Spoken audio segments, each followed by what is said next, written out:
अपने बेबाक बयानों और खतरनाक तेवरों के लिए विदेशों में अपनी पहचान बनाने वाले भारत के राष्ट्रीय सुरक्षा सलाहकार अजीत डोभाल ने अब नेताजी सुभाष चंद्र बोस को याद किया है। अजीत डोभाल ने शनिवार यानी 17 जून को नेताजी सुभाष चंद्र बोस मेमोरियल में भाषण देते हुए कहा कि अगर नेताजी जिंदा होते तो भारत का बंटवारा यूं नहीं होता। उन्होंने कहा कि कैसे नेताजी सुभाष चंद्र बोस ने कई बार साहस दिखाया। उनके भीतर महात्मा गांधी को चुनौती देने की क्षमता थी। महात्मा गांधी तब अपने राजनीतिक जीवन के शीर्ष पर थे। अजीत डोभाल ने याद किया कि कैसे इसके बाद नेताजी सुभाष चंद्र बोस को कांग्रेस छोड़नी पड़ी थी। उन्होंने कहा कि वो अच्छा या बुरा नहीं कह रहे, लेकिन ये साफ है कि भारत या विश्व के इतिहास में ऐसे बहुत ही कम लोग उत्पन्न होते हैं उनमें धारा के खिलाफ बहने की पूरा साहस और क्षमता थी।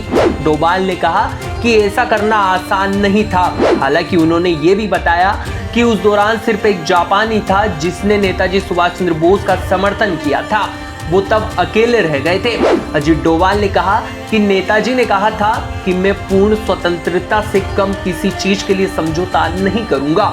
वहां केवल इस देश को राजनीतिक परिधि से मुक्त करना चाहते थे, बल्कि उन्होंने कहा था कि लोगों को राजनीतिक, सामाजिक और मानसिकता को भी बदलने की काफी जरूरत है। उन्होंने कहा कि आकाश में स्वतंत्र पक्षी जिस तरह से स्वतंत्र महसूस करते हैं, उसी तरह मेरे दिमाग को भी स्वतंत्रता आनी चाहिए।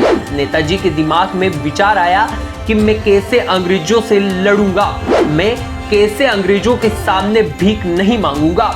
ये मेरा अधिकार है कि मुझे लड़ना चाहिए और मैं उनसे भीख कतई ही नहीं मांगूंगा। यह मेरा निश्चित अधिकार है और इसे मैं हासिल करके ही रहूंगा।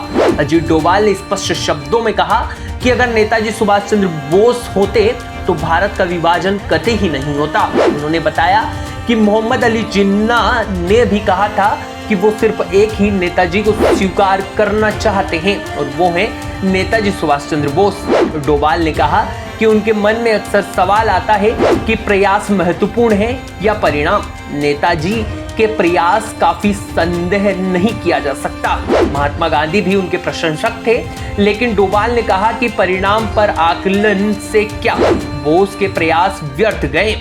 उन्हें खुशी जताई कि प्रधानमंत्री नरेंद्र मोदी भी नेताजी सुभाष चंद्र बोस के योगदान को लेकर काफी प्रयास कर रहे हैं और उनको जीवित रखने के लिए निरंतर कार्य कर रहे हैं।